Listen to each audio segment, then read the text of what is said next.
The new AAA Commanders MVP membership. Get all the benefits of AAA plus exclusive experiences, discounts, and tickets.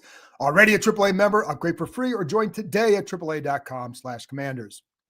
Hello and welcome to another live stream edition of the John Keim Report. Do me a favor, subscribe to the show wherever you get your podcasts. If you're watching on YouTube, hit that like button, hit that subscribe button. You can find us there as part of Empire Media, AMPIRE. Always much appreciated when you tune in. Don't forget, you can read my work on ESPN.com. As you can see, I'm joined by the voice of the Commanders, Bram Weinstein.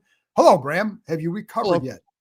How you doing? You recovered from that Monday night game, just as far as sleep, etc.? Yeah, I'm good.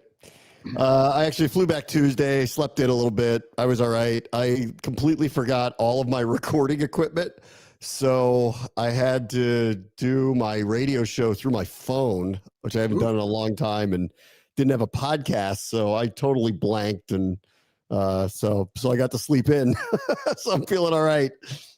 Well, good for you. So what I want to talk about today, too, is a couple of things. One, trade deadline coming up. A lot of questions about that. And two, there's now this narrative that they, like last offseason, they mishandled it because they were going for it, so to speak, and which a narrative that I tend to disagree with just based on what I know.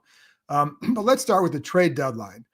At this point, that we talked a lot about this last year, right? And, you know, the Lattimore trade was not something that they thought was going to happen. That was a day of. They weren't planning on going to a certain point with how much they were going to give up until they thought he was available. So I say that in order to say, like, sometimes the day of, somebody becomes available at a price that you like, whether or not fans agree with it, at a price that they like. But going into this, what is your expectation? I think, my expectation is not much, really. They're short stacked on picks. I think this weekend, may have a lot to do with whether they truly are buyers here. If they somehow fall to 3-6, I think they need to really rethink, what would they want to give up for somebody? But if they win, and Jaden Daniels looks good and healthy, and hopefully he's playing this weekend, then I don't think you give up on the season. That's for sure. So, is there a deal to be made? What I don't expect is some very high draft pick to be given away for a prominent player. Like, I could see them going for specifically edge rush because they kind of need it. If it's like a pick swap, a low round pick swap, but they're more taking on the money more than anything, I could see that. But I don't really expect much in terms of like large scale deal. I to be honest, Bram, I don't see a whole lot happening at all. And, that's the buzz I've gotten. So, again, that's why I said that earlier, that you never know, because maybe somebody comes available. I don't know what edge rusher you're going to get for a 7th round pick that's going to come in and say, oh, okay, is this a guy you want to give up a pick for the last 8 games, right? So I don't, unless, like with Lattimore, they saw him as part of their future. Well, again, whether everybody thinks of it, that's how they viewed it. When they traded for Tunsil, part of the future, you give up a lot for him. Debo was not, right? That was a 1-year thing. I don't know that they would do something like that. And if they lose, I'm not, like, to be honest, I'm kind of expecting a quiet day as we talk right now. That's my expectations. I don't know that you're going to give up. They just don't have that much draft capital. But again, like, what if you got some defensive end, and not even just an edge rusher? They need somebody who can set the edge. Like, they need a guy who can play like the Dietrich Wises of the world, because they can't set the edge right now. Not all of them. And so if you could get a guy like that for a 7th round pick, maybe you keep him around next year. That might be something, but I don't know that that's going to be available to them. That's my question. But what would you, yeah. I don't see just a lot that's in front of them. I think if their record was flipped, and I could see them going, you know what, we are going to really take a shot. The mounting injuries, the record is what it is. Let's just be realistic about who they're playing down the stretch here. The schedule remains very difficult. This is, anything can happen. We haven't even played half the season yet. So and I think it's in their DNA to go for stuff. I really don't think that they think about punting anything at this point.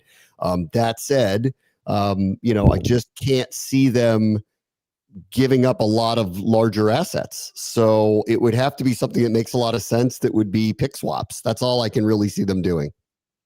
Yeah. And I think ideally they add more picks for the upcoming draft. Like if you're somehow, can you do that? And I think that's the other thing is, let's say they get to 3 and 6. Are there guys on this roster you say these players might be able to bring back something of value? So, yeah, I mean, like if they were to lose, then I think, is someone going to come for the older veterans and they're up for that deal? I would think that this team would would communicate with them. But I mean, I think that takes a loss this weekend. But which older veterans do you think would fetch something? That's my concern. Like, I don't know that any of them would. That would be my question, my concern with that. I could see someone being interested in Von Miller, a contender looking at him and giving up a late round pick to rent him for the latter part of the season. Like, I would never be shocked if I don't think Zach Ertz would want to go anywhere, but like, I wouldn't be shocked if someone called to see if he was available. I don't know, other than I think Von Miller stands out to me as someone that, maybe a contender would look at and go get him. He's not getting a lot of money. We can add him to our rotation. He might be able to help us. Like, I could see that one. Outside of that, I can't think of anybody, that I think is on the roster that there's some level of value. I know I saw some reports today where some people were floating out there that teams might be interested in Lattimore because he doesn't have any guaranteed money on the other side. I don't know about that. Like that I don't know. So I'm kind of with you here. If they're going to be sellers in some way, or potentially both, honestly, buyers and sellers, look what the Patriots are doing. Then I guess there's a couple of names I could potentially see, but again, I really don't know what they'd be getting back in return. Right. And I think the hard part, like with Vaughn, has he done enough? Now, maybe someone says, it's like, oh, we just need a guy who can help you in the fourth quarter of a game. He doesn't have to do whole much before then. Maybe Ertz, to be honest, and this is just my thought. Like, he likes playing here. He likes Kingsbury a lot. I don't know that he'd want to keep going otherwise. So, he had told me one time, like, really Kingsbury was the last coach that he wanted to play for. He liked playing for him that much. Yeah. So you don't know. And then I think, because like Daron Payne's name comes up by others, but I don't see that at all, because first of all, like, why would you do that? One, he's playing well. And two, if you really want to trade him, you like play it out the season and trade him in the offseason if you want to do that. So, because he's still under contract. So there doesn't make any sense to rush and trade him now. Why? The draft is until April, or if you want to trade him, you did it now or in January or February, same thing. So keep him. So yeah, the other part of it too, Bram, is, and yeah, like if they get to 3 and 6, and it's been such a down year because of injuries, but they still have Jaden Daniels. And I think they, as long as he's here, if they can get Terry back, which is a big if, because they're not just get him back, but can he stay? And if Noah Brown comes back, a big if, then could that offense get going to at least maybe power a late run just to see? And I don't know that that'll be possible, but that's how they think with number 5.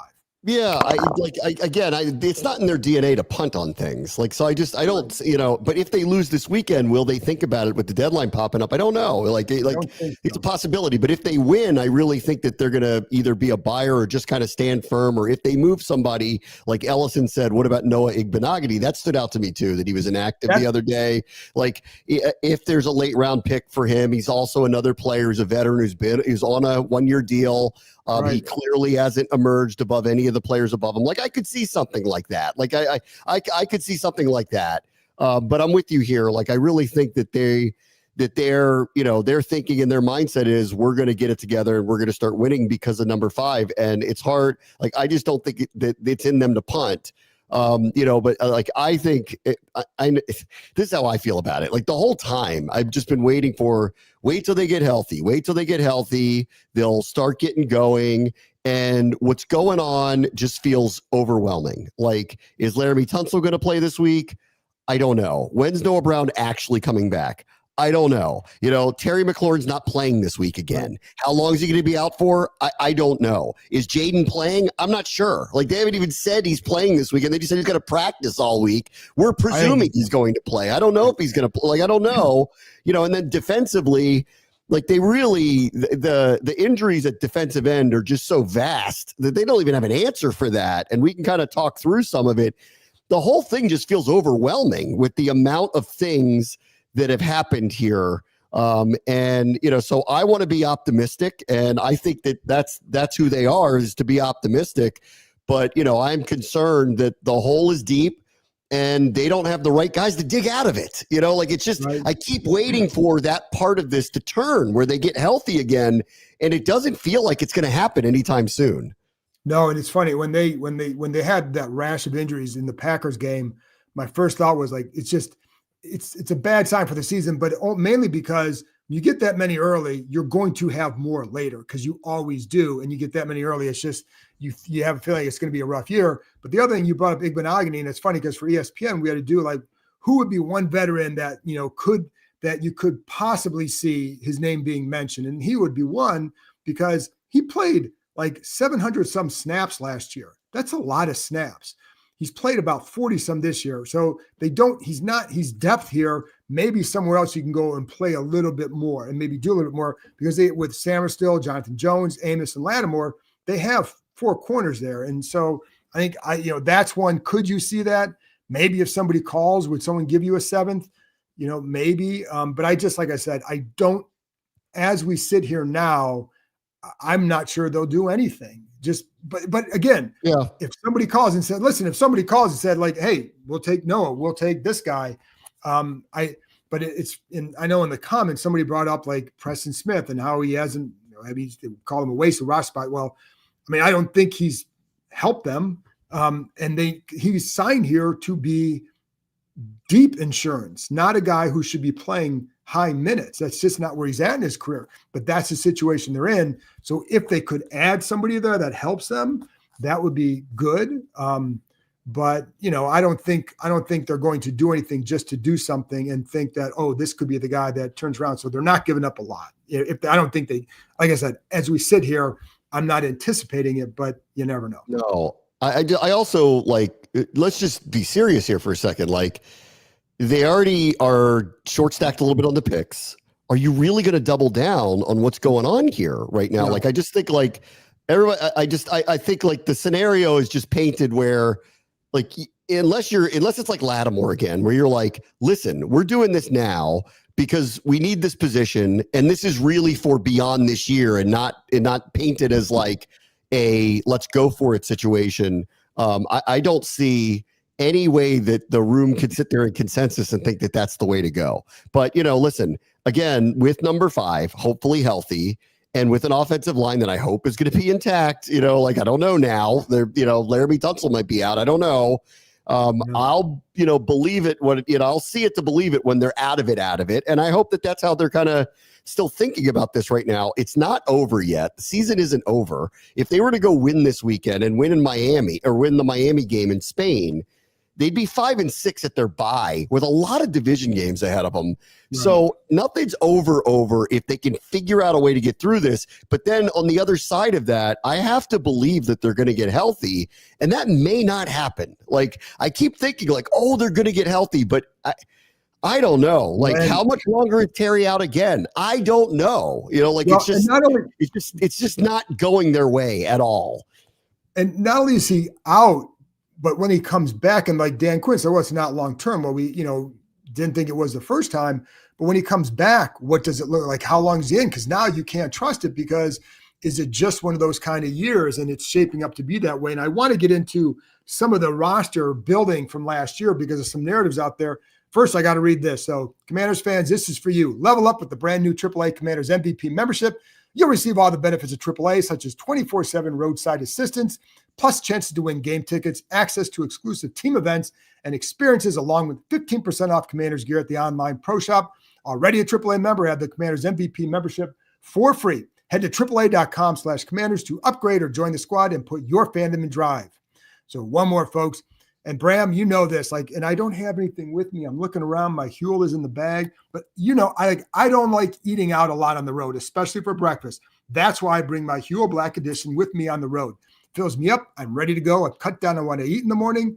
Bram, I've lost a couple pounds. Each meal has 35 grams of protein, 6 grams of fiber, 27 essential vitamins and minerals, no added sugar, gluten-free, less than $5 per meal.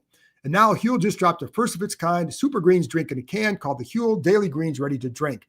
Developed by registered nutritionists and dietitians and contains 42 vitamins, minerals, and superfoods, yet only 25 calories, 4 grams of fiber, 1 gram of sugar.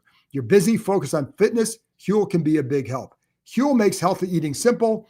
They also just launched into Target stores nationwide. Try both products today with 15% off your purchase for new customers with my exclusive code Keim at www.huel.com/Keim. Use my code, fill out the post-checkout survey to help support the show. So, Bram, I want to get into also, beyond just the trade deadline stuff is just the roster construction. So the narrative, one of the narratives coming out of that game the other night is, hey, they really blew it last year. They kind of went for it, and they skipped a step in their process. I don't know that. I don't think I agree with that. And I said this on the podcast this morning, but I remember talking to people out there during the offseason where they're like, hey, they knew they needed to have another good offseason to get to the roster that they feel really good about going forward, right? Not that they felt bad about this one, but I think they understood that Jaden Daniels covers up a lot of sins on the roster, but that they needed another, especially from the draft class. Like, you needed 3 strong draft classes to really start to build the kind of roster you want.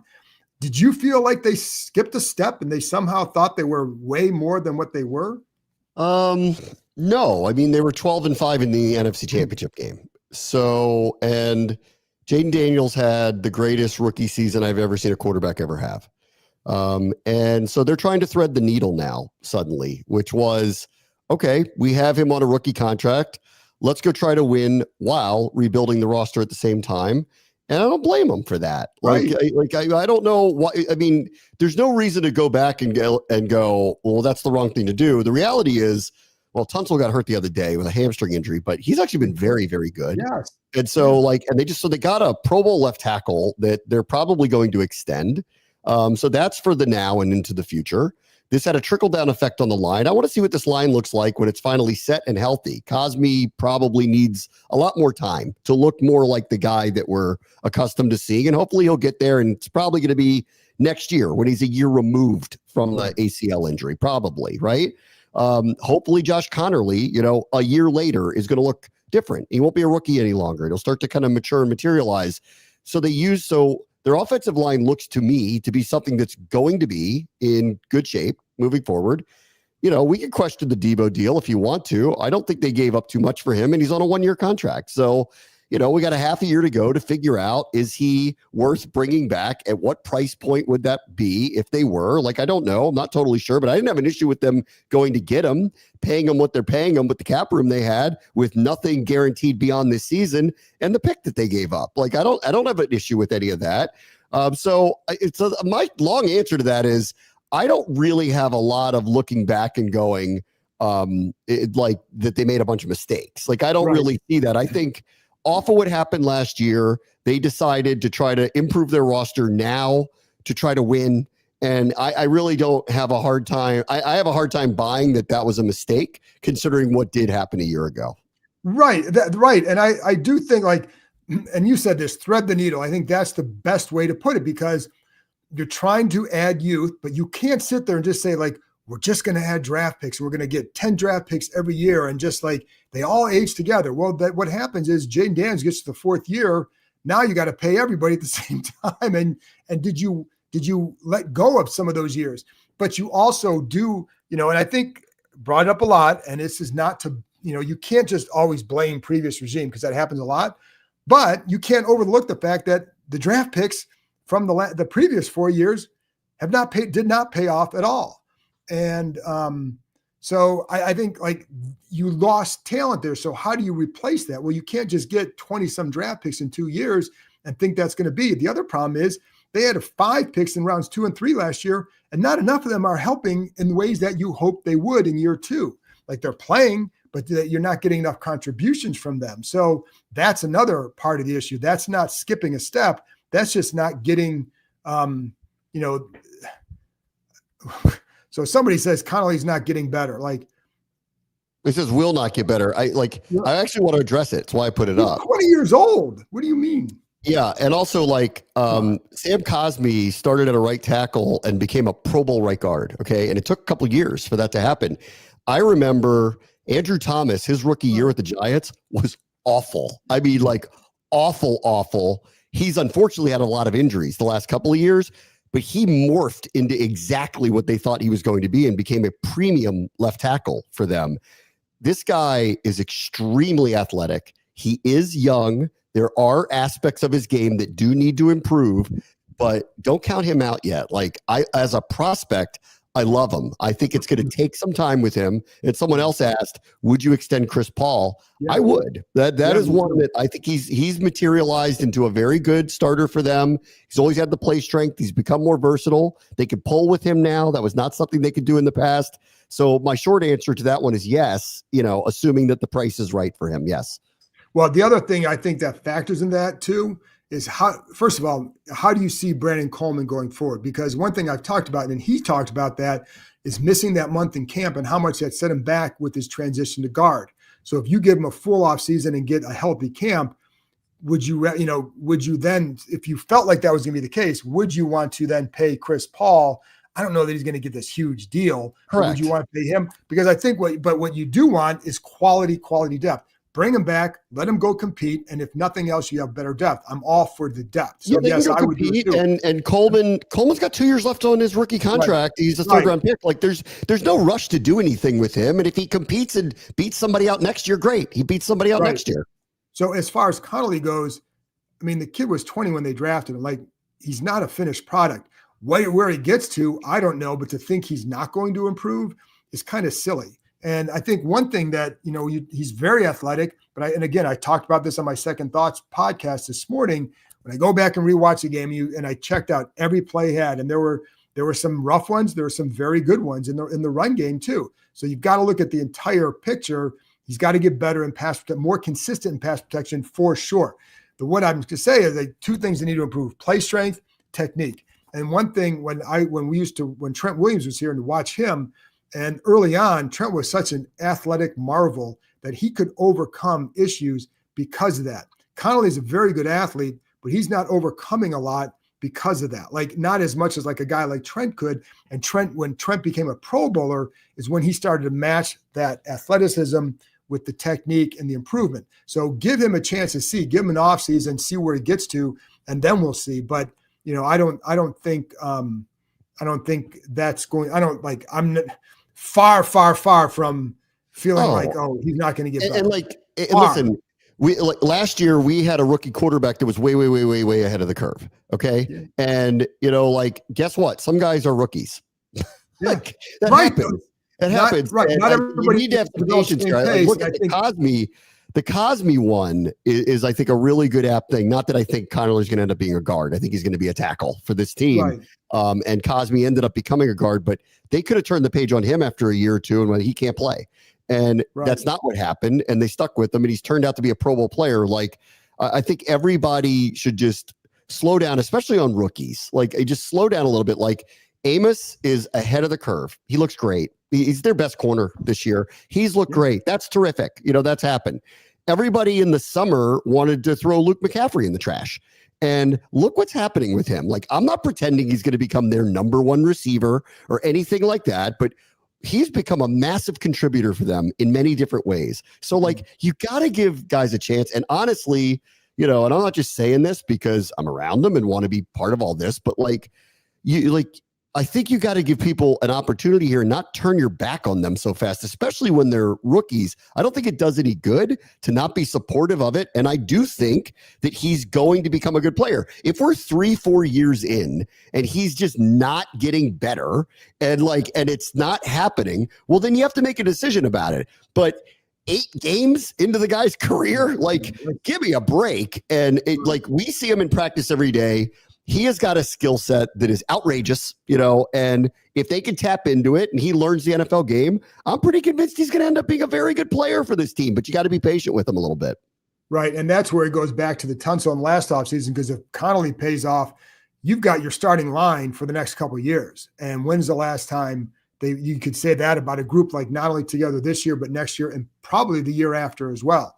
So I think it's why, like, again, when you go back and look at last off season, like, what moves would you have made that were much different to help them out? Like, I still would have done the Tunsil trade because you get a high-end left tackle, which we haven't seen here since Trent Williams in 2018.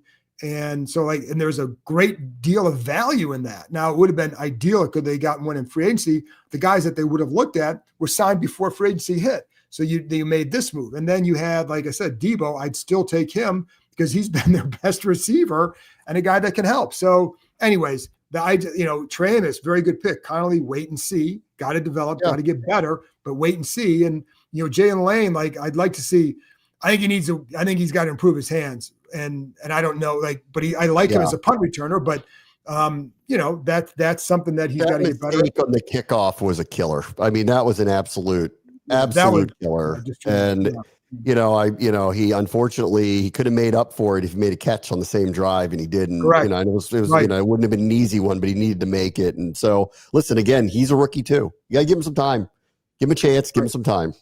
So we have day and night show with Hisham. Hey, John, can you ask if Traylon Burks will get a chance this Sunday? Well, there's a couple of things on that. One, first of all, I'm going to talk to Traylon. I'm going to have it included in my 5 thoughts. So I'm going to have a little conversation with him for my 5 thoughts that'll come out Saturday. I don't know. And I'm glad you brought that up because I am curious as well. Like, where is he at with what they need from him? Keep in mind, though, like, dude's had a lot of injuries the last couple of years, or 2 huge ones, right? The knee and then the shoulder. And also he just got here a few weeks ago. So I don't, that it's tough to learn this. Like, even Robbie Chosen, a veteran receiver in this league, he had been here for a few weeks, and the way they were going over things with him after a few weeks was like, it just shows you how much there is to learn in this offense. So I don't know, but I will ask that because I am curious as well what it is for him, because they are running because of these injuries at receiver. They keep having to elevate guys off the practice squad. Well, at some point, that's why Tay Martin was cut, because they couldn't elevate him anymore. So you either have to put him on the roster or you cut him, and they had to cut him because they weren't going to cut anybody else. So at some point, he's going to have to play because they just don't have the receivers. I don't know that it'll be that. My guess is not this week, because you can still put up Robbie Chosen. He's ahead of him. And they only need to, they'll fill Terry's spot. But so that is something I'm interested in. But again, I'm going to talk to him for my 5 thoughts on Saturday. Yeah. I get everybody's disgruntlement. I'm really frustrated too. Like, I did not expect this season to go this way. Like someone said earlier in the chat, they're like, everything that could go wrong did. And it really has. Like, the starting quarterback's had 2 injuries. He's missing 3 games, potentially 4. We'll find out this weekend. Terry's been practically a non-factor the whole year because of the contractual situation, not practicing training camp, having to ramp up only to get hurt, to come back, to make 2 magic plays, but be out again.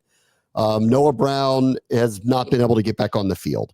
They got hit at a glut of injuries where they were deep at defensive end. They went from deep to trying to find anybody who can play the position, and I'm not trying to excuse, on that side of the ball, they got a lot of questions to answer about everything that's been going on defensively. And it isn't just about injuries, but on offense. I mean, I'm getting frustrated because you're hoping you could lean on that, but they're never healthy enough to do it. And you see this all starting to go like the wrong direction on that side of the ball now. So I'm hoping that, it's the NFL. You can turn things around. I trust in number 5. I think he's going to be able to do things for them if he's playing. But this all just feels overwhelming, like what's been happening really from the get-go.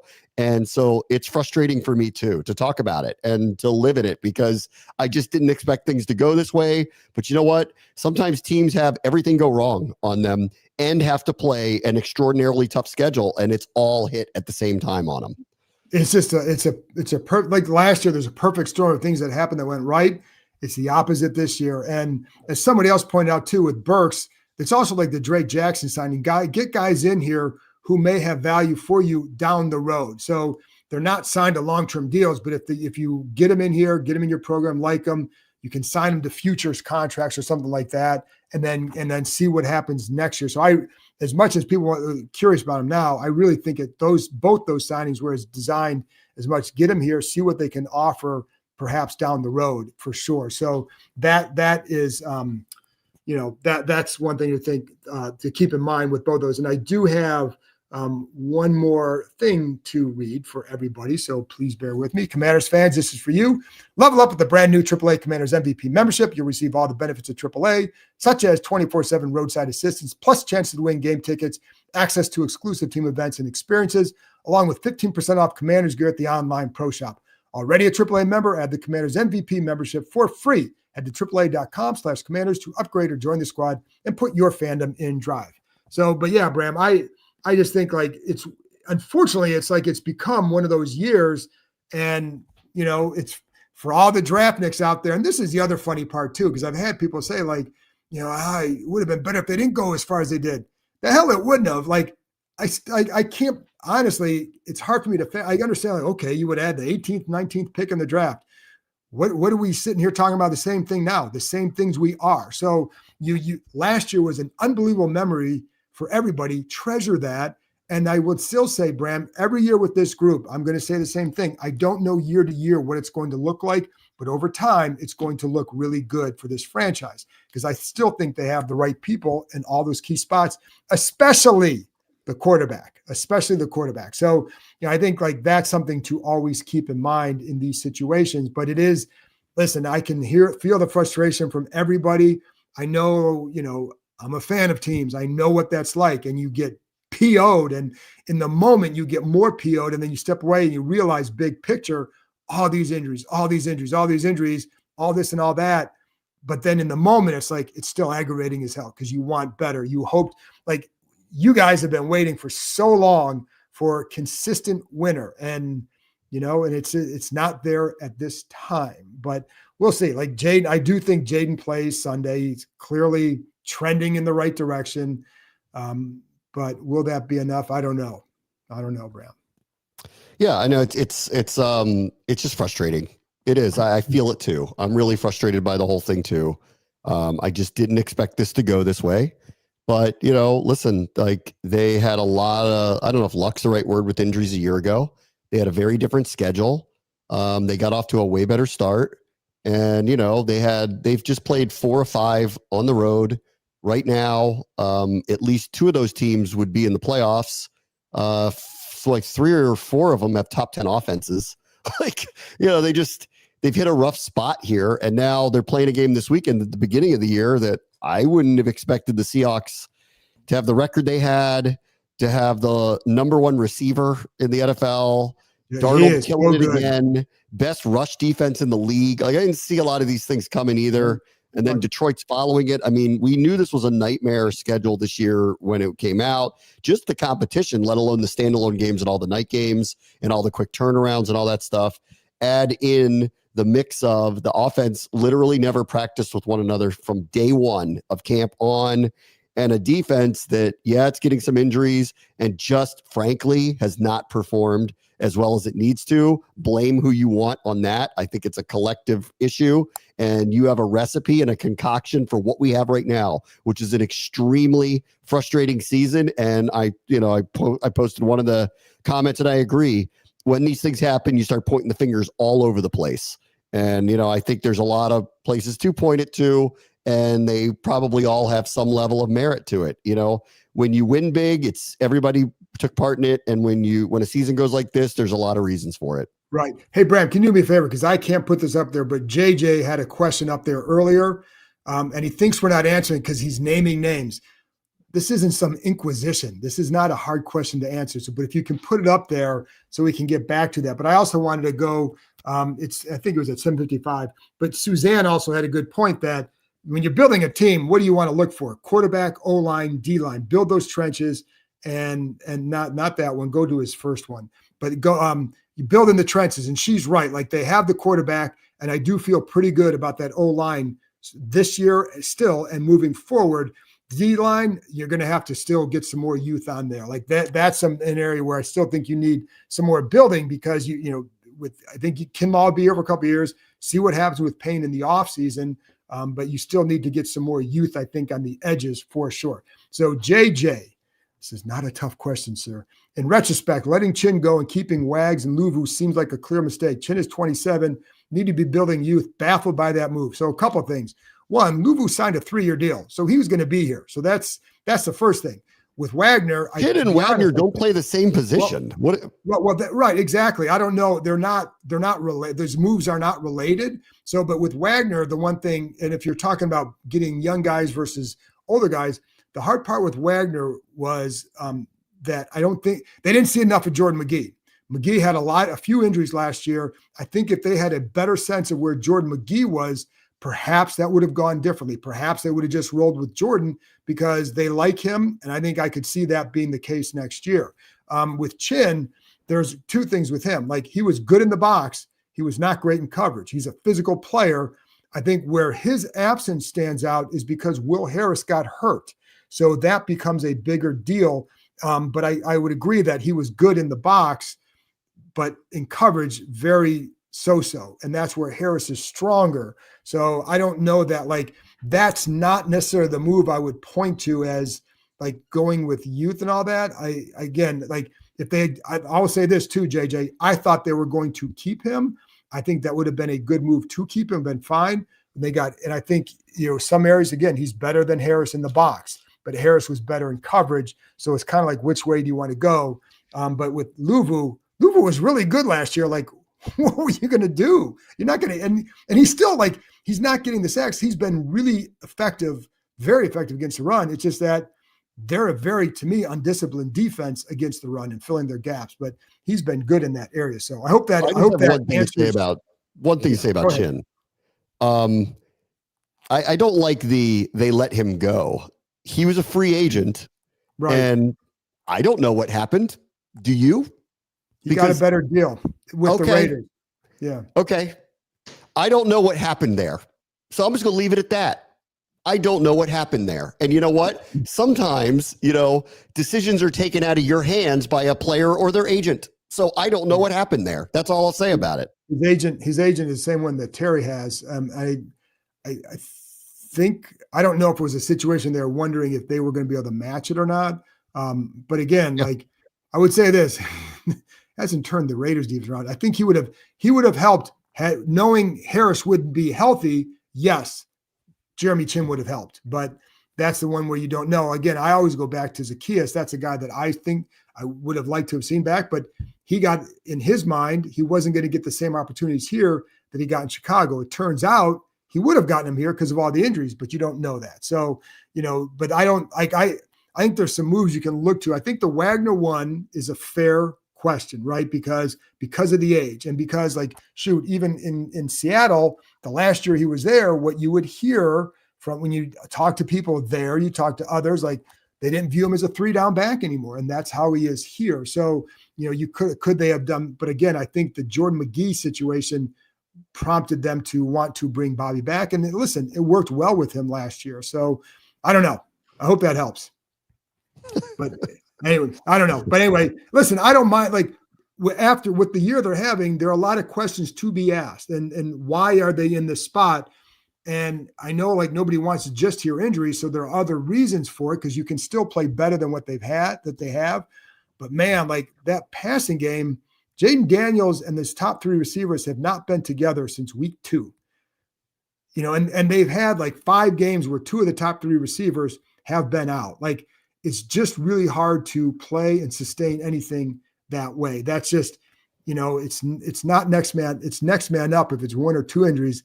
But when you're talking about 8, 9, 10, then it's, next team up, really. So, again, you could play better. There are a lot of ways to get built better. Anyway, Bram, let's wrap it up there because we're going to go round and round on that. Yeah. With that. Yeah. We'll wrap it up there. Anyways, thanks for everybody for hopping on here. I appreciate your fandom and your frustration. I get it. I feel it. I see it. I hear it. I read it. So just know I feel for you folks. Bram, thanks a lot as always.